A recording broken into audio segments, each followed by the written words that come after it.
Hi. So for tonight, I'm actually going to do two videos because I kind of slacked off and didn't do them the other day. My bad. Um, and also because I have two different films I really want to discuss, and it's going to take way more than my 6-minute limit that I give myself, so I'm going to split it into two. And I'm going to cheat a little. But so the first film I want to talk to you about is a film that I absolutely adore. I saw for both films I saw for the first time tonight. But the first film is called We Are What We Are, and it came out in 2013. So it came out just last year. It's directed by Jim Mickle, who is fantastic as a director, and I'll explain why in a minute. And I think it's Billy Sage and Amber. What's her face? Sorry, I looked it up. Amber Childers? Childers? I guess Childers. I don't know. That's her last name. Weird.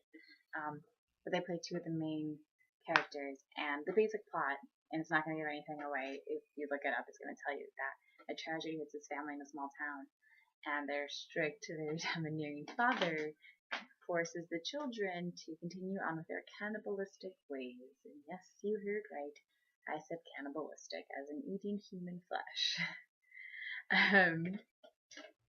And it's one really well casted. Billy Sage, who plays the father, he's hauntingly good in the sense that he's probably gonna give me nightmares because he scared me in the film, rightfully so. And the two girls who played the teenage daughters of him in the film, also fantastic. There's also a little boy, a son in there, and oh man, this film captivated me so much.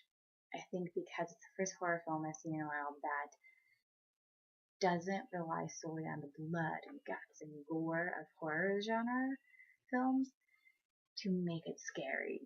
There are plenty of parts with just dialogue and how the actors interact with each other that I was like, what is gonna happen? This is really creepy. And don't get me wrong, there's still blood. There's still some guts. Kinda. Yeah.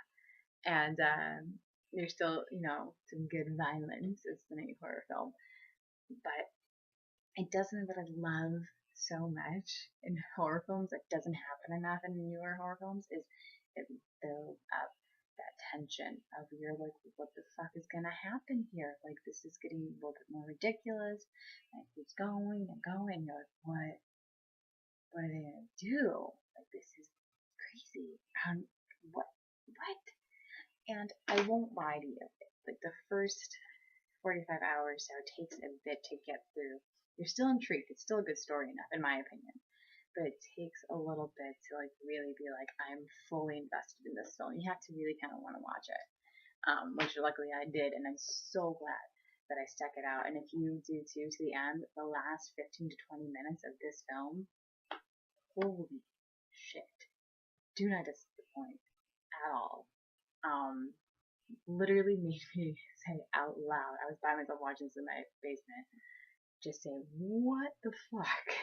Which I have not done for any new film that I've seen in well over 2 years. So that's saying something. I'd like to be surprised. I like to be like, holy shit.